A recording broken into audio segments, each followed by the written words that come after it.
हाय दोस्तों, वर्दी बैच में आपका स्वागत है। मैं आपके लिए एसएससी जीडी का इतिहास पढ़ाऊंगा एकदम बेसिक से। एसएससी जीडी में आप लोगों को 15 प्लस स्कोर इतिहास में कैसे करना है मैं आप लोग को बताऊंगा।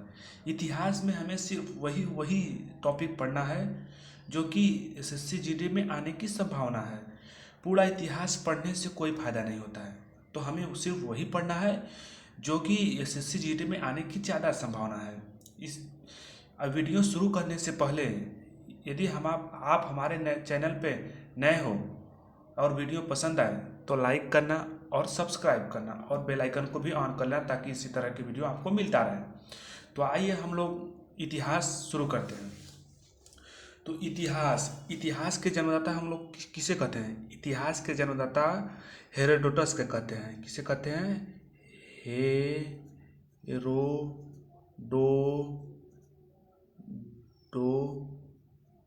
को कहते हैं।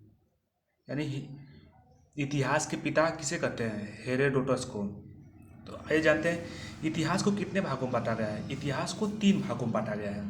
सबसे पहले प्राग ऐतिहासिक काल, दूसरा आद्य ऐतिहासिक काल, तीसरा ऐतिहासिक काल।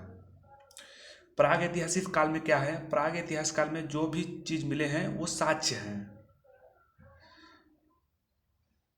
आद्य ऐतिहासिक काल में भी जो जो भी चीज मिले हैं वो साक्ष्य हैं। ऐतिहासिक काल में जो भी चीज मिले हैं वो साक्ष्य हैं। और प्राग ऐतिहासिक काल में जो भी साक्ष्य है लेकिन उसका कोई लिखित प्रमाण नहीं है। जो भी प्रागैतिहासिक काल में साक्ष्य है उसका लिखित प्रमाणिक काल नहीं है। और आद्य ऐतिहासिक काल में जो साक्ष्य है उसके लिखित है परंतु पढ़ा नहीं गया है। देखिए मैंने यहाँ कट का चिन्ह लगाया, यानी पढ़ा नहीं गया है। इसका मतलब है ऐतिहासिक काल में क्या है? ऐतिहासिक काल में जो भी साक्ष्य मिले हैं वह भी लिखित भी मिले हैं और पढ़ा भी गया है। तो सबसे पहले हम लोग क्या पढ़ेंगे?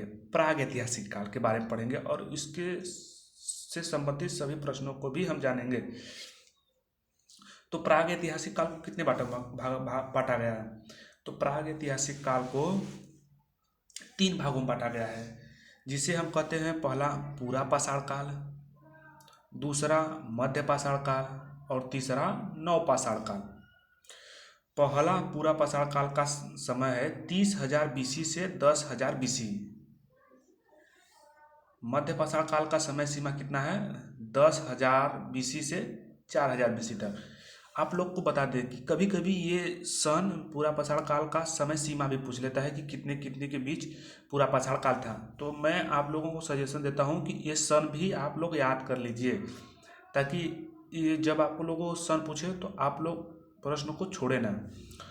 और नवपाषाण काल का समय सीमा कितनी है? 4,000 बीसी से 250 बीसी तक। ठीक है, आशा करता हूँ आप लोग अच्छी तरह समझ रहे होंगे। यदि आप लोगों को कोई डाउट हो तो कमेंट कर सकते हैं और मैं आप लोगों को उसका सल्यूशन दूंगा। तो सबसे पहले हम लोग क्या करेंगे? पूरा पाषाण काल। पूरा पाषाण काल में हमें सभी चीज़ें नहीं पढ़ना है। एसएससी जीडी का एसएससी जीडी में हम जानते हैं कि 10 के बेसिस पे आधार 10 के बेसिस पर है। तो हमें 10 क्लास 10th को आधार पर ही हमें पूरा पाषाण एसएससी जीडी को पढ़ना है। तो पूरा पाषाण में हमें सिर्फ यही 3 चीज़ याद रखना है, इससे बाहर जाएगा ही नहीं। तो हमें क्या करना है? पूरा पाषाण काल में क्या हुआ था? पत्थर का प्रयोग सबसे पहले किस काल में हुआ था पूछेगा तो आप डायरेक्ट लगा दीजिए पूरा पाषाण काल। और गुफा में रहता था और आप लोगों को पूछ दिया कि किस काल में आदमी गुफा में रहता था, तो आप डायरेक्ट उत्तर लगा दीजिए पूरा पाषाण काल। यानी पूरा पाषाण काल से संबंधित ये 3 प्रश्न है। आग के बारे में जाना, आग के बारे में आदमी कब जाना? पूरा पाषाण काल में। यदि आप सब लोग ये वीडियो देख रहे हैं तो मैं सजेशन दूंगा कि आप लोग नोट्स बना लें, ताकि आप लोगों को बार बार मेरा वीडियो ना देखना पड़े और आपको रिवीजन करने में भी आसानी हो। अब दूसरा हम लोग आगे पढ़ते हैं मध्य पाषाण काल। मध्य पाषाण काल में आदमियों ने क्या क्या प्रारंभ किया? तो मध्य पाषाण काल में आदमी ने शिकार करना प्रारंभ किया। फिर तीर कमान का आविष्कार भी मध्य पाषाण काल में हुआ। ये सभी इम्पोर्टेंट प्रश्न हैं। यह एसएससी जीडी में आने की ज़्यादा संभावना है। तो आप मैं आपको सजेशन देता हूँ कि इन सभी प्रश्नों को आप लोग याद कर लें, ताकि आप लोग का एसएससीजीडी में कोई सिलेक्शन रोक ना सके। और तीसरा, आदमी ने पशुपालन मध्य पाषाण पालन में ही शुरू किया। देखिए, पशुपालन प्रारंभ किया। पशुपालन का साक्ष्य हमें कहाँ से मिलता है, यानी आदमगढ़ है। आदमगढ़ कहाँ पड़ता है, ये एमपी में, ये मेन है। ये पूछ देगा कि आदमगढ़ कहाँ पड़ता है, तो आप डायरेक्ट लगा सकते हैं ये एमपी में। दूसरा पालतू जानवर क्या था, तो दूसरा पालतू जानवर घोड़ा था आदमी का। आदमी ने सबसे पहले तो कुत्ता पाला था, फिर उसके बाद घोड़ा पाला था। तो आइए हम लोग अब नवपाषाण काल के बारे में जानते हैं। तो नवपाषाण काल सबसे महत्वपूर्ण काल माना जाता है। इसी काल में मानव ने सबसे ज़्यादा विकास किया। तो सबसे पहले कृषि का प्रारंभ नवपाषाण काल में ही आदमियों ने शुरू किया। पूजा करना इसी काल में शुरू किया। हड्डियों से बना हथियार इसी में प्रयोग किया, इसी काल में। ये साक्ष्य कहाँ से मिला है, हड्डियों से बना हथियार बिहार से मिला गया है। पहियों का आविष्कार कहाँ से मिला गया, मेहरगढ़ में, इसी काल में पहियों का आविष्कार भी किया है। गेहूं और जौ की खेती का साक्ष्य भी इसी काल में हमें मिला है। यह साक्ष्य हमें कहाँ मिला है, पाकिस्तान से मिला है हमें, पाकिस्तान के मेहरगढ़ से मिला है। धान की खेती का साक्ष्य इसी काल में हमें मिला है। यह साक्ष्य हमें कहाँ से मिला है, कोल्डिहवा से मिला है, कोल्डिहवा से हमें मिला है। और इसी काल में हमने तांबे की खोज की है। तो मैंने आप लोगों को कुछ मध्य पाषाण काल, नवपाषाण काल और पूरा पाषाण काल के सभी महत्वपूर्ण प्रश्नों को बताएं। यदि इससे प्रश्न आया तो इससे बाहर नहीं आएगा।